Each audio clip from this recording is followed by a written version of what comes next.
This is a mindfulness session, and the idea of starting these came from the stress that we're all feeling with the whole COVID-19 situation. And then on top of that, we have all of the issues around racial equality and social justice. And so we've really shifted in some way from social distancing to social justice, but we need to maintain awareness of both. So I wanted to not spend as much time in this session explaining what mindfulness is and all of the background about it. You can see that on the previous sessions, as I said, on the YouTube channel. But I also wanted to address some of these issues because, ironically, we're going to be doing a lot of working with breathing. And everything in the social situation right now has to do with someone who said, I can't breathe. So we'll spend a little time towards the end of the session addressing that. But to start with, it's always good to get ourselves settled. The idea of mindfulness is partly to make us calm, but ultimately to make us clear, calm and clear. My teacher had a favorite expression about that, and that is good intentions mixed with confusion are a recipe for disaster. And I think that's particularly appropriate and pertinent in our current situation. So we have to be clear, and that starts with getting ourselves clear and calm. Now, why do you have to be calm first? Well, it's just like the rapids in a river. The white water you can't see through when it's all turbulent.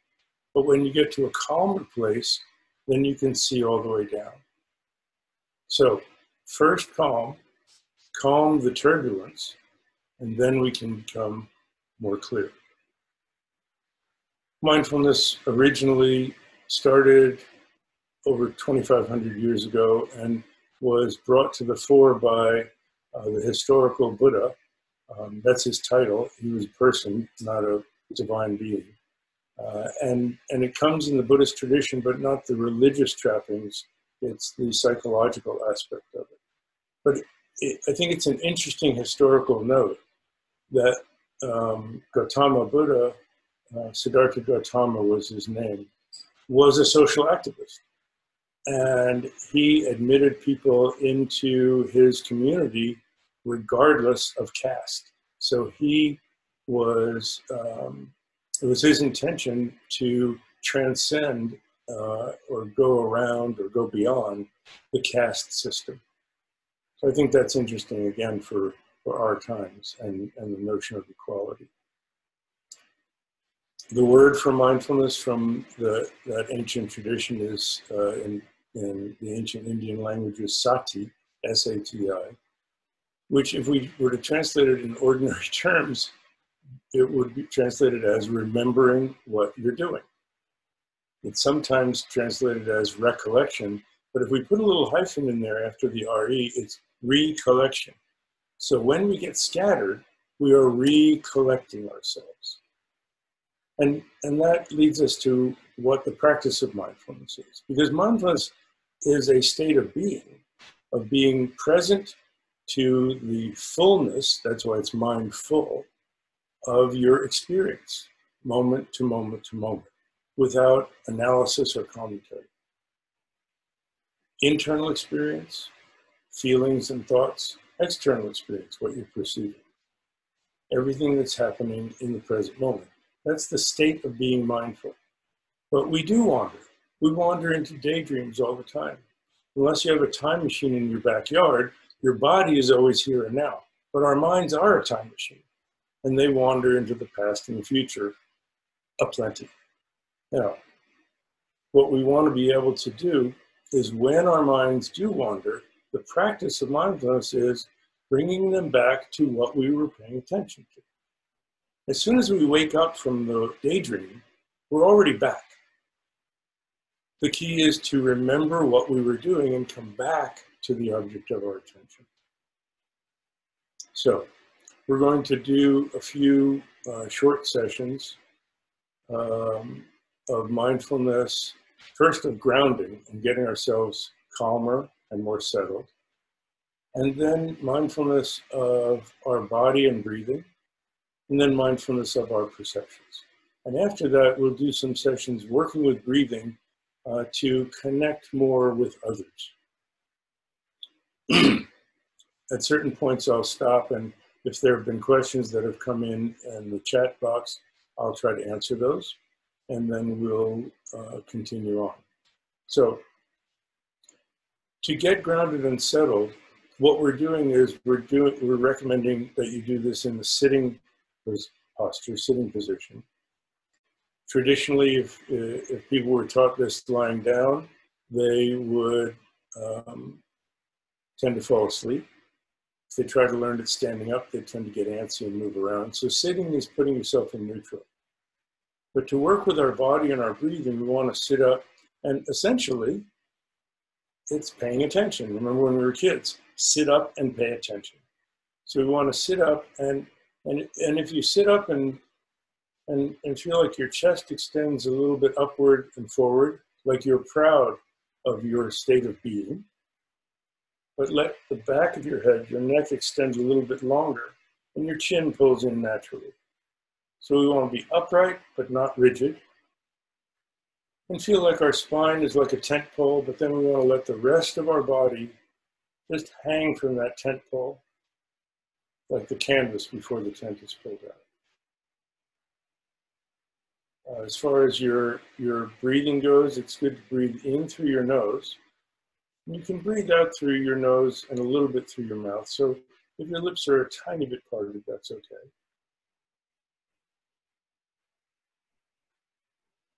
But we definitely want to be breathing in through our nose if we can.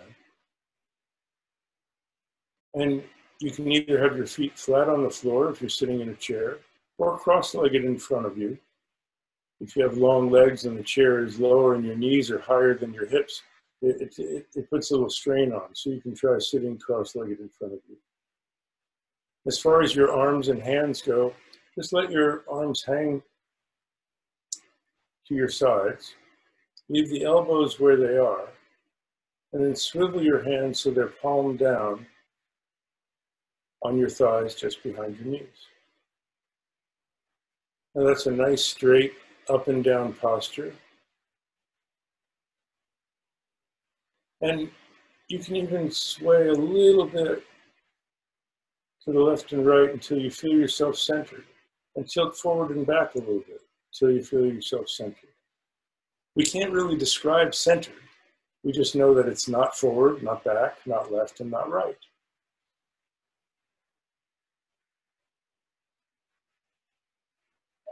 And to start the grounding practice, let your eyes gently close.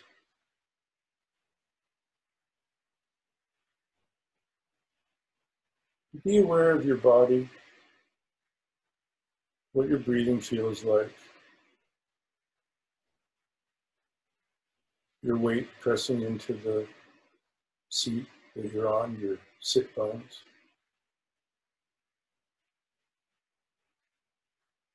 We'll start by scanning from the top of our head down, and any tension that you notice, just let it melt as much as it will.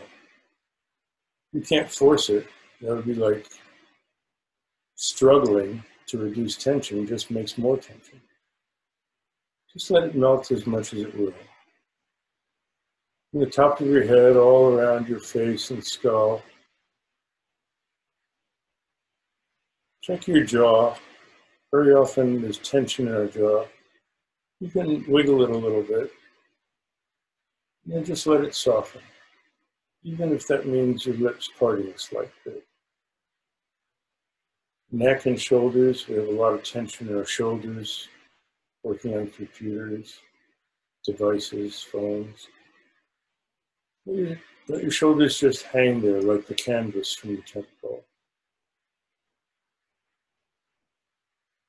chest and upper back, upper arms, lower back, rib cage, solar plexus, and deep belly. More tension than you'd think in that deep belly. Just without losing your posture, just let it soften. Let go. Let go of the tension. We hold tension. I mean, it has a function. It's to protect ourselves. We're kind of steeling ourselves against the onslaught of stress. But right now, just let it go. Let yourself be here.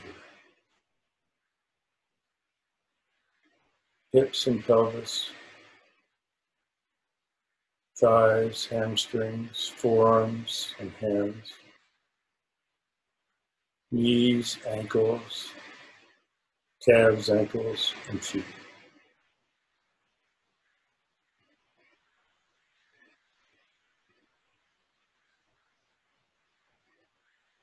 We tend to think of our minds as being right up here behind our forehead, because our eyes, ears, nose, mouth, everything's going on up here. So we think that, and that's where it feels like our thoughts are happening. But our mind is wherever our awareness is. So let your awareness drop. Let it fall back and down, along the back of your skull, down the back of your throat,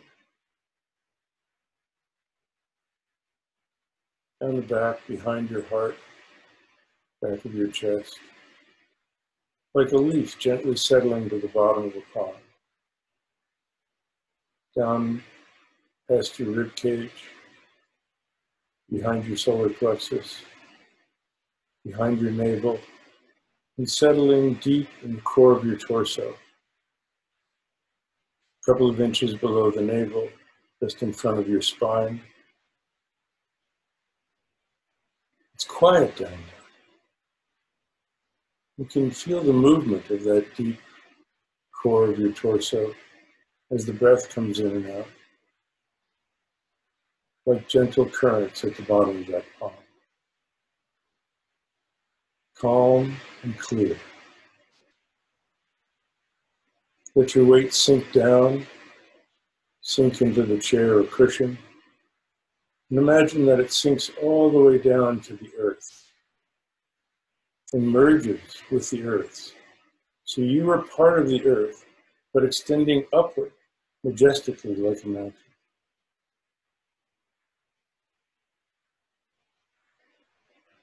Let your breath come and go without directing it. More of an observer than a director. And notice it as it comes and goes, sometimes deeper, sometimes shallower, longer or softer, coming and going like the wind. Body like a mountain, breath like the wind, mind. Let your mind be open, whatever you're going to experience, like the sky that looks over everything on earth without partiality or bias. Mind like the sky.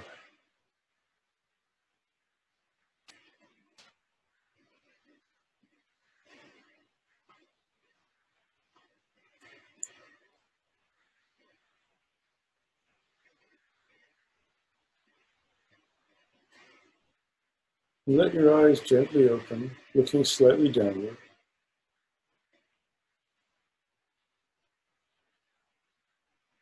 Eyes about half open,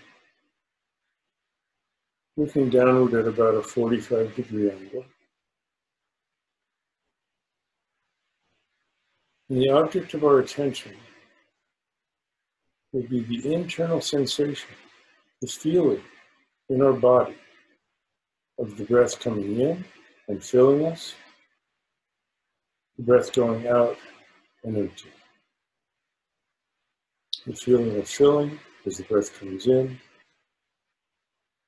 emptying as the breath goes out. Along with awareness of our posture. It's very simple. Feeling of filling, feeling of empty. But it's also a little bit boring. So our mind wants to get entertained and we'll head off into a daydream. When you realize it, just simply smile, have a sense of humor about it.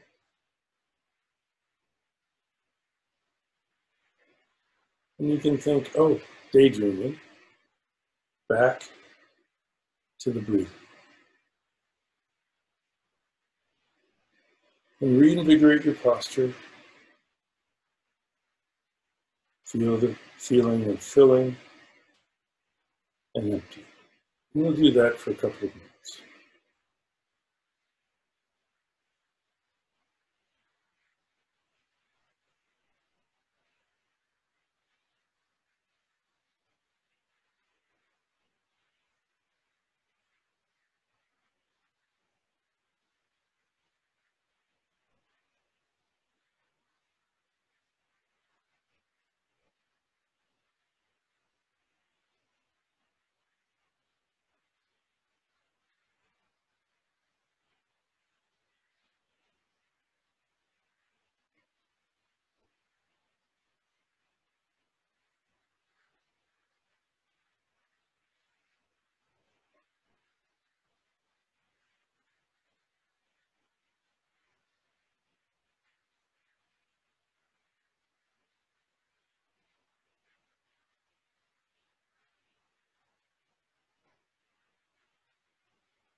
Now we continue, but in a way that sharpens our attention. And noticing a little more detail. Notice the feeling of starting to fill, filling, and then full.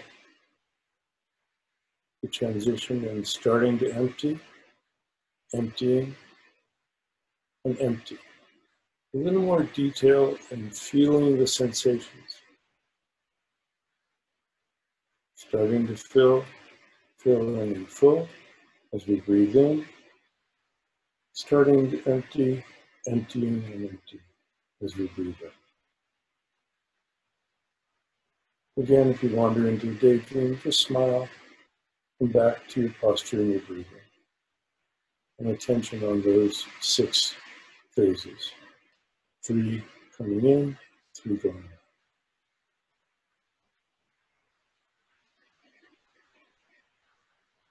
Do that for a minute or so.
And now one more technique that's very common, and that is counting the breaths.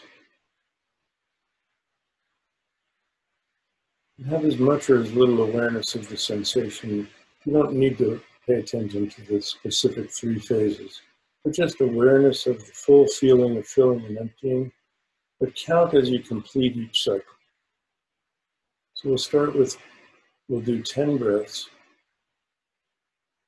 Breathe in and out, 9 left. In and out, 8 left. In and out, 7 left, and so on.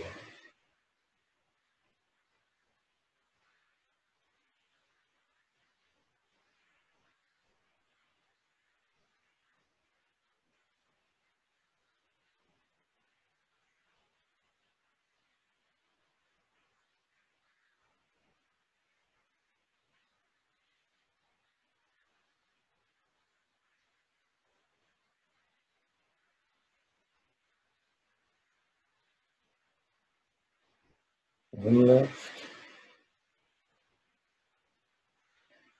and complete. Good. Okay. Now you can relax from relaxing. And if any questions have come to mind, you can type them in on the chat.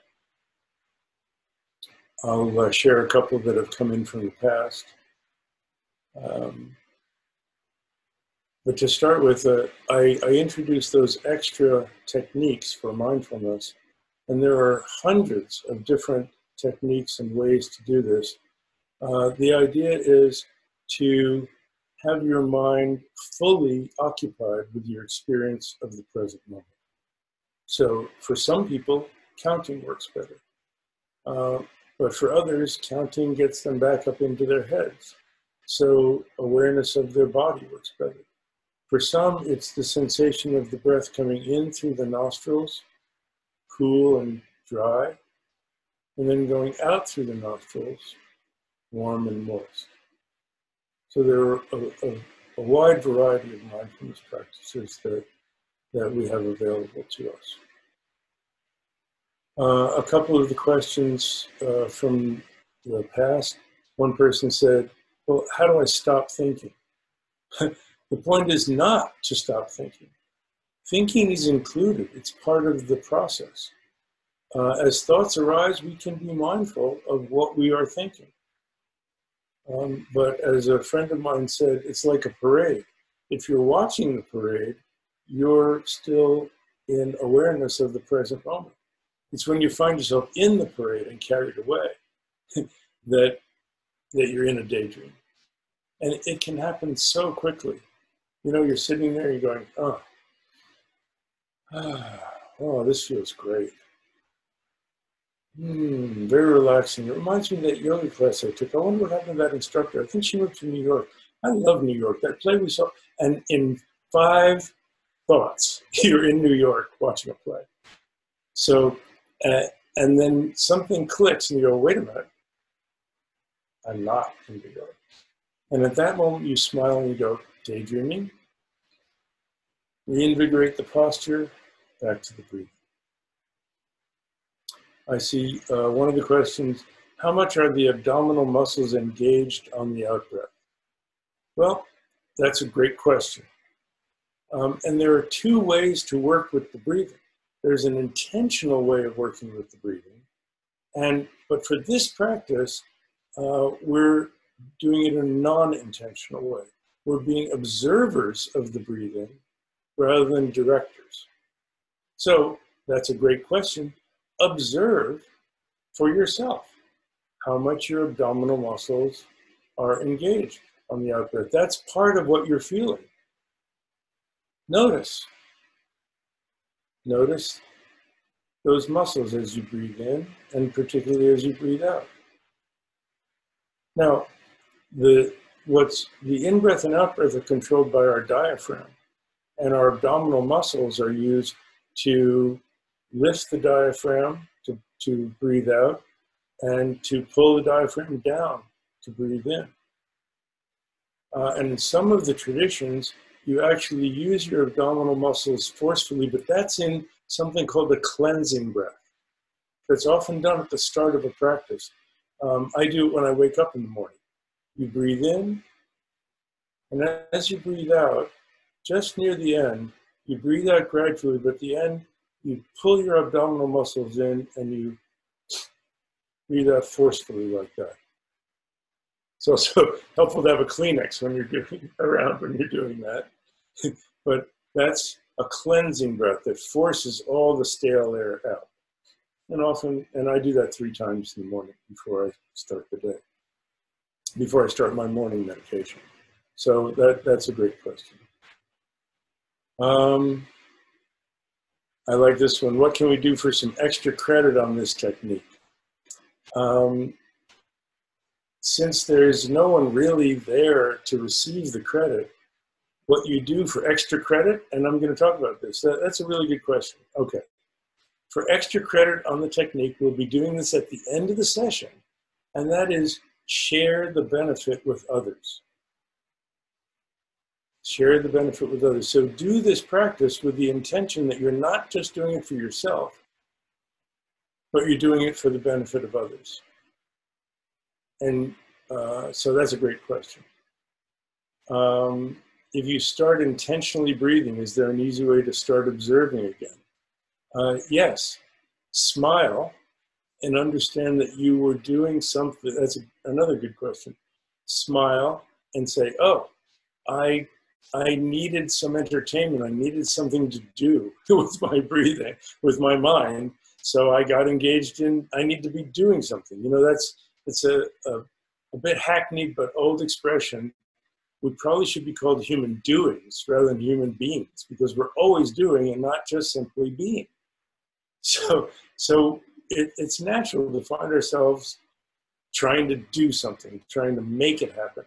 One of the biggest issues for starting meditators are, am I doing it right? Am I doing it right? How do I get it right? The only way to get it right is to have a sense of humor.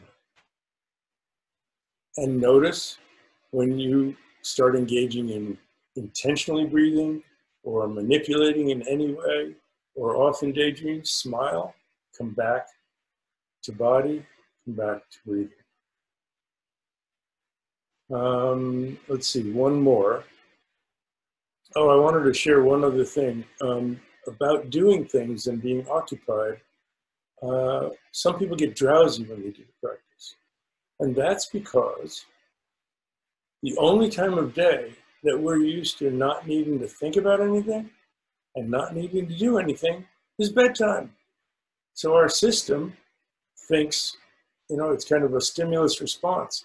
Well, if we don't need to do anything, don't need to think about anything, it must be bedtime. And out we go. So again, when you find yourself sleepy, don't beat yourself up. Happens to a lot of people. Reinvigorate. And in fact, in the 1,000-year-old meditation text, it says, if you get sleepy, open a window for some cool air, splash cold water on your face, and start again.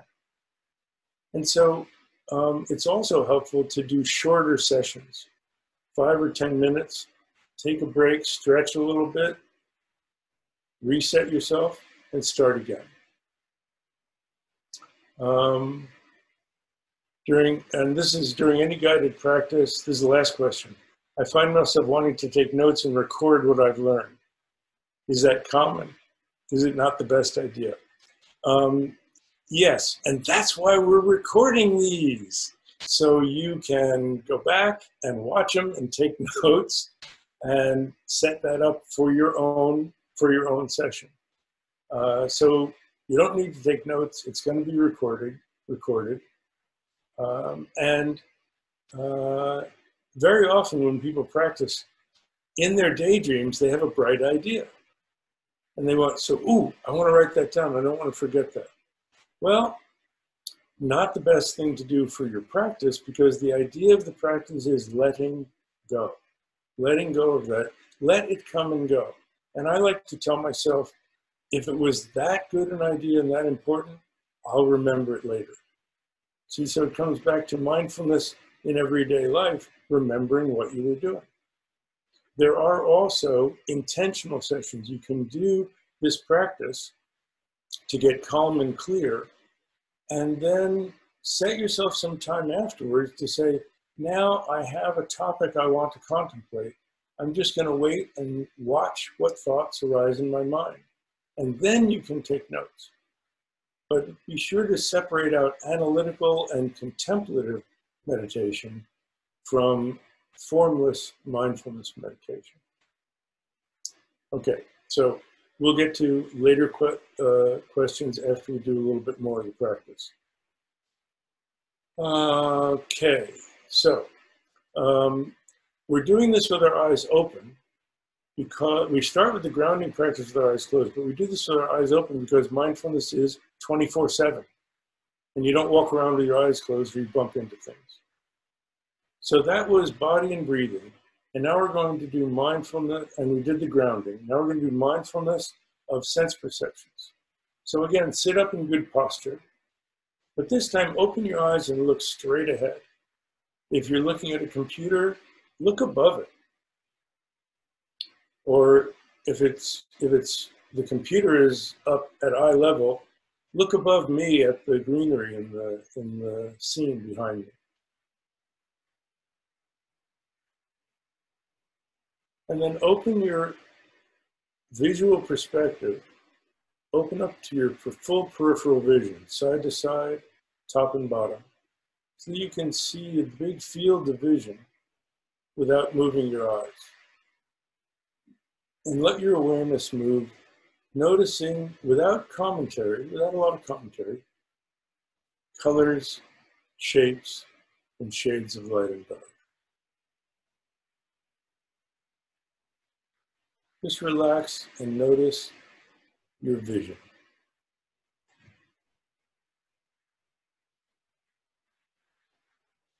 And then leaving your eyes looking in the same direction, eyes open, notice your hearing. You can hear my voice coming through your device. Notice sounds in your room.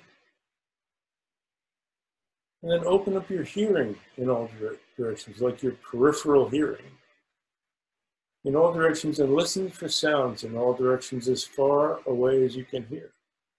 Sounds near and far, high-pitched and low-pitched, loud and soft.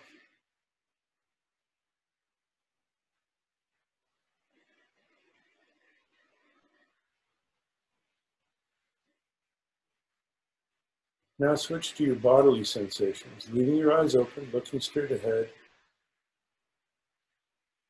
Notice feelings in your body. Your sit bones pressing into the seat you're on, feet on the floor, cloth or skin below your hands. Cool, dry air coming in through your nostrils, warm, moist air going out. Your body expanding and contracting, especially your deep core, as you breathe in and out.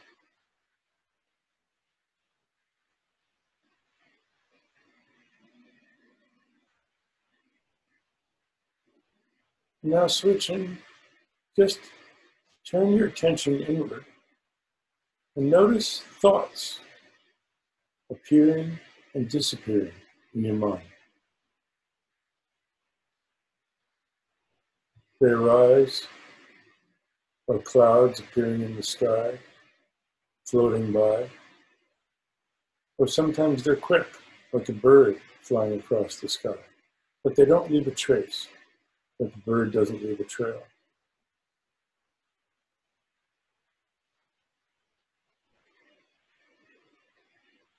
Now for this practice, you've explored your sense perceptions. Let your mind move among them. Wherever your mind alights, if you're noticing something visual, stay with what you're seeing for a few moments. If it moves to sound, listen to your hearing for a few moments. This is a very relaxed practice that allows your mind to wander, but it wanders all around in the present moment.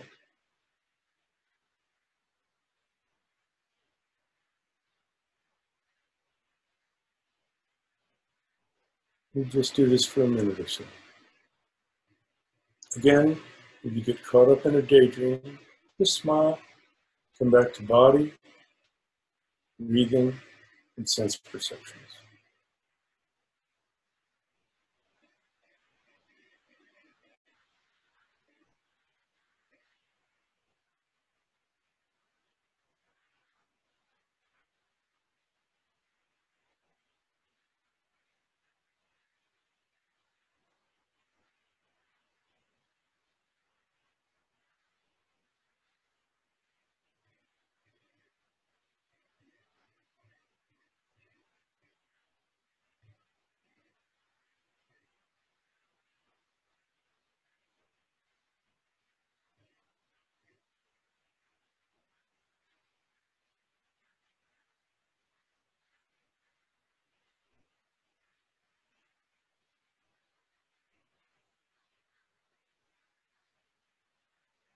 Great. Very good. Now, this last practice, I want to make sure we have time for this, and I'll stay on a little past the 10:45 time, Pacific time, to answer any more questions. But I want to move into relating with others. We use the breathing because we're interdependent with our environment. We breathe in something that's not part of us, and it becomes part of us. We breathe out something that's part of us that then becomes part of the environment. We can't really find that place where one changes into the other. We're interdependent with our environment. In the same way, we're interdependent with others. So this gets back to the extra credit question. We're including others in our practice. But given the current situation and the fact that it's about someone saying, I can't breathe, I want to do a little bit of this practice of gathering and sending out. And that is, as we breathe in, and this is more of a contemplative practice, so we're going to put a thought with our breathing. As we breathe in, feel the appreciation that we can breathe, appreciation and gratitude. So you can think, breathing in, I feel gratitude and appreciation. Breathing in, I'm thankful that I can breathe. Breathing in, I'm thankful that I can breathe. And now breathing out, I share that with everyone who can't breathe. It's as if we're sending out breath, sending out life, and breath and life are together.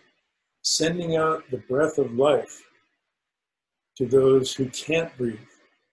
And it's not just can't breathe physically, but can't breathe as survival. Anything that's keeping them from survival. Anything that's on their neck, keeping them from breathing. A lack of shelter. A lack of clean water. Lack of clean air. A lack of food. We breathe in, thankful that I can breathe and survive. We breathe out and wishes that others may have breath and life.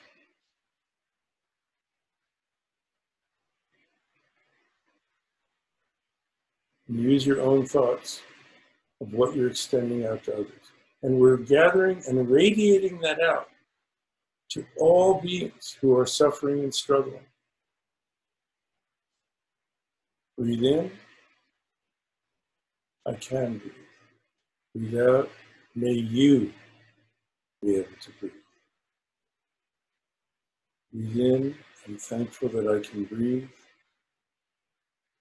Breathe out, I wish that you may breathe. We'll do that for a minute or so.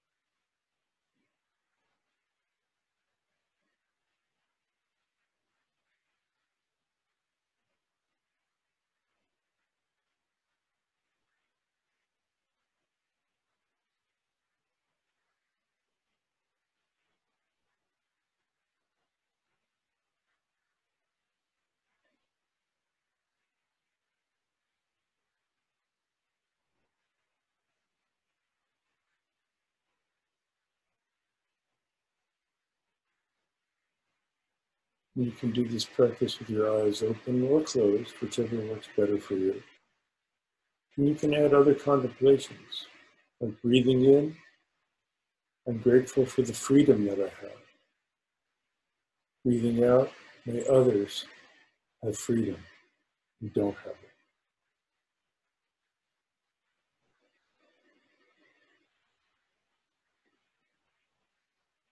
Breathing in, I'm grateful for kindness and love that I experience. Breathing out, may others experience kindness and love.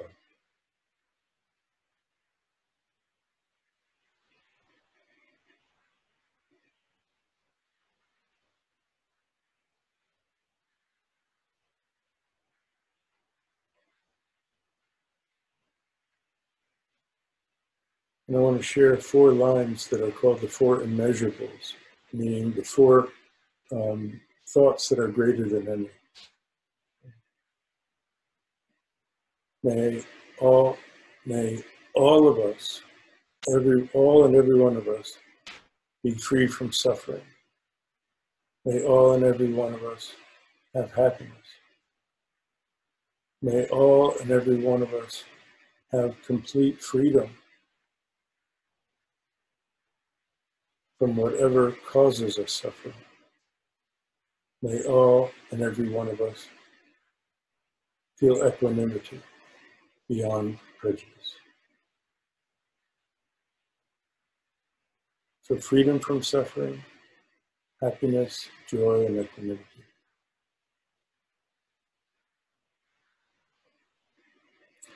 And to close a session, which I'll do this time before we have the questions and answers, because some people may need to go. I'd like you to repeat after me if you'd like to. And this is the extra benefit of sharing it with others. So I'll keep this in short phrases. May the practice I've just done, now you can repeat that. May the practice I've just done be of benefit to others, repeat that, be of benefit to others as well as myself. Repeat that, as well as myself. And if you're feeling particularly generous or want to generate more generosity, you can say, may the practice I've just done be of even more benefit to others than myself. And that's good to conclude every session that way. So, if you have any more questions, just add them in there. And the other thing that I'm going to do now, if you'd like, I'm just going to unmute everybody. So if you have a question, just jump in and share it with everyone. Or comment, whatever you'd like. And I did, by the way, I did see one question, and that was, can you offer guidance for integrating in this practice into your golf game? Well, in 15 minutes, that's what we'll be doing. So you can join us again for that session.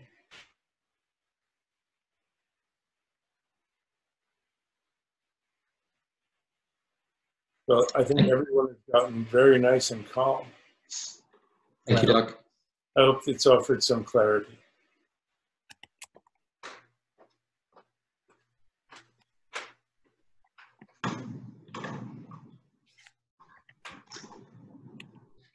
Thanks, Doc. Enjoyed that. Oh, thank you. I've gotten a few thank yous in the chat session, so you're very, very welcome. And I wish peace and happiness for each of you, and may you generate that for all beings. Namaste. Thank you.